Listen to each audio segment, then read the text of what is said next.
Welcome back to the 17 News at Noon podcast, where we share your news on your schedule. Working in the spirit of the Golden Empire, this is 17 News at Noon. Good afternoon, and thanks for joining us for 17 News at Noon. I'm Nicole Gitski.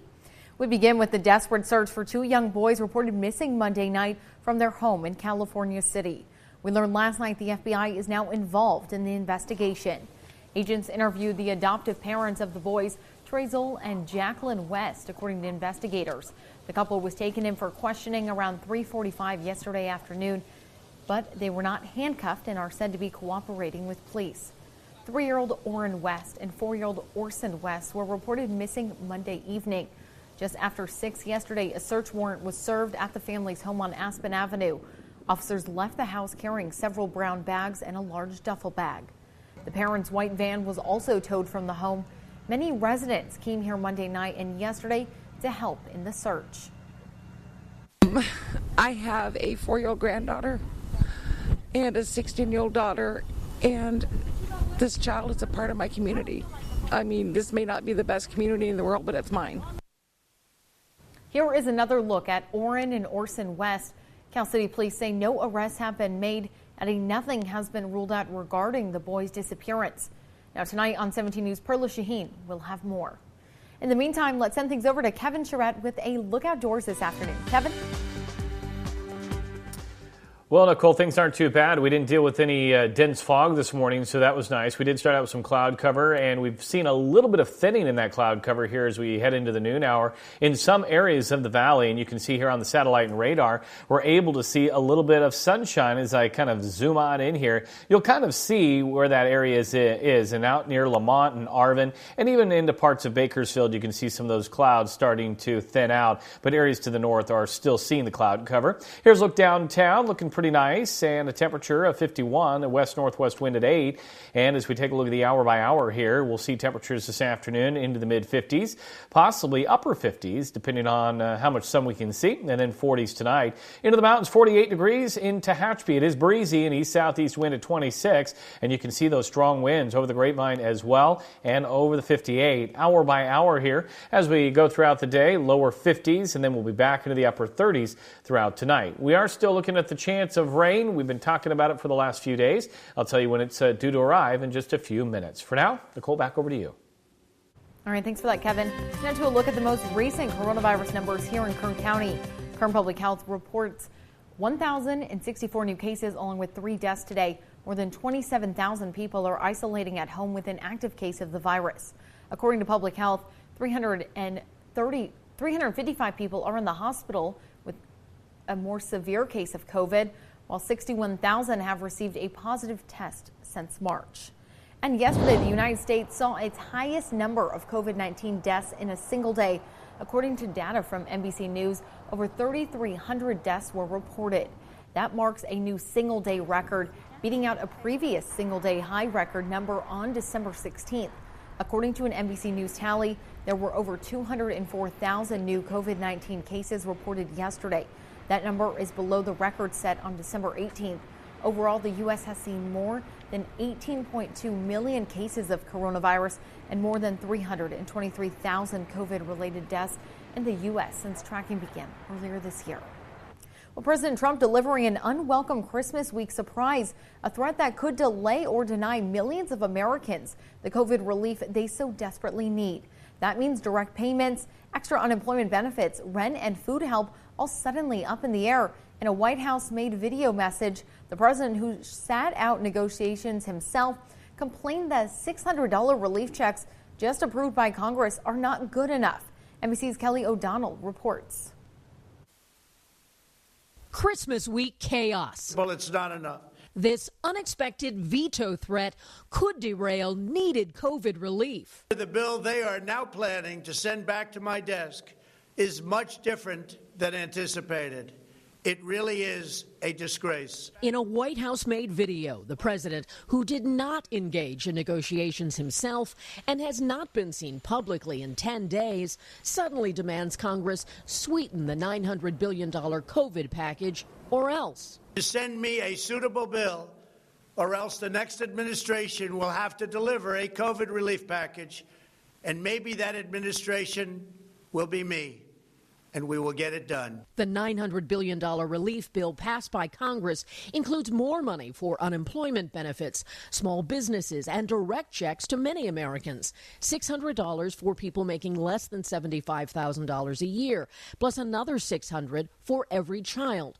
But the president now says that's not enough. I am asking Congress to amend this bill and increase the ridiculously low $600 to $2,000 or $4,000 for a couple.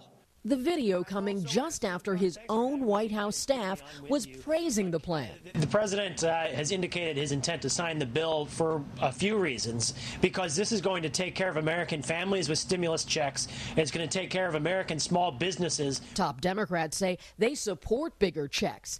House Speaker Nancy Pelosi tweeting in response, Democrats are ready to bring this to the floor this week by unanimous consent. Let's do it. In another major development, the president delivered gifts to friends and associates with his pardon power, including 2 convicted in the Mueller Russia investigation, former campaign aide George Papadopoulos and lawyer Alex Vanderswan, who both pleaded guilty to lying. Plus, get-out-of-prison passes for disgraced former Republican House members, first to endorse candidate Trump. And in an incident that sparked international outrage in 2007, 4 former Blackwater contractors serving long sentences for the killing of 17 civilians in Baghdad also pardoned.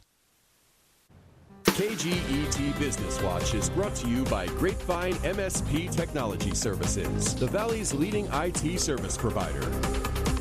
In your 17 Business Watch, we're looking at oil prices. West Texas Intermediate is at $48.19 per barrel. That's up $1.44 yesterday. And Midway Sunset Oil is down 72 cents, sitting at $47.27 per barrel. Well, the number of people applying for first-time unemployment benefits dropped, but still remains well above pre-COVID levels. 803,000 people applied for first-time unemployment benefits. It's last week, according to the Labor Department. That's a drop of 89,000 from the previous week and below what analysts expected. But these numbers indicate that employers are still slashing jobs as COVID numbers continue to rise nationwide, and businesses are still feeling the pinch from state COVID restrictions.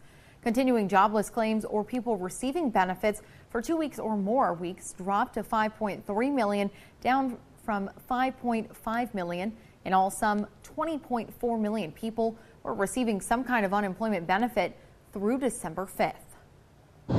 And if you're struggling for a last-minute gift idea, you could give the gift of financial wealth.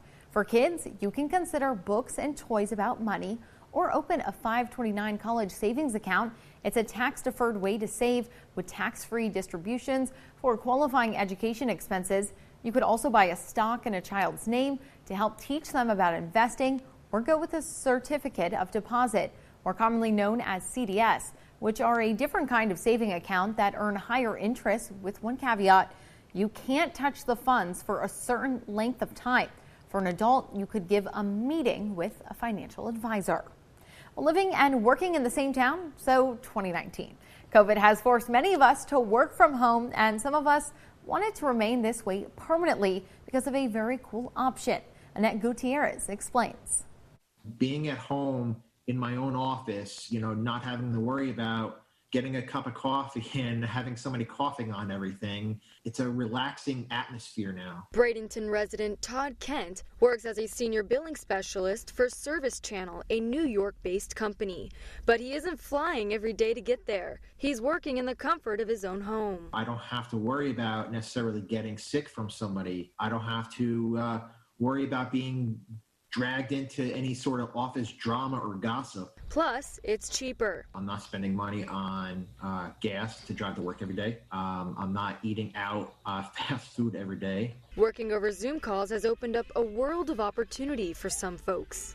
It's just been so phenomenal how many people we've been able to reach in different parts of the world. Amanda Laycock is teaching classes all the way from the United Kingdom for a Sarasota nonprofit. I've always thought it was my job as a teacher to be able to differentiate for everybody with Parkinson's, with Alzheimer's, with Down syndrome, cerebral palsy. Fresh Dance Limited is offering classes for Parkinson Place, and it's rewarding for all involved. I feel alive and connected, even though we're miles apart. It's wonderful. They inspire me. It's unbelievable. I'm just doing a job I love. I've got some free time in between my other teaching because I'm at home, obviously now teaching online. So I'm more than happy to do this. So happy that moving forward, Laycock says she will be keeping the online classes. And come January, Parkinson Place will be offering one of her classes every week. In Sarasota, Annette Gutierrez, SNN, the Suncoast News Network.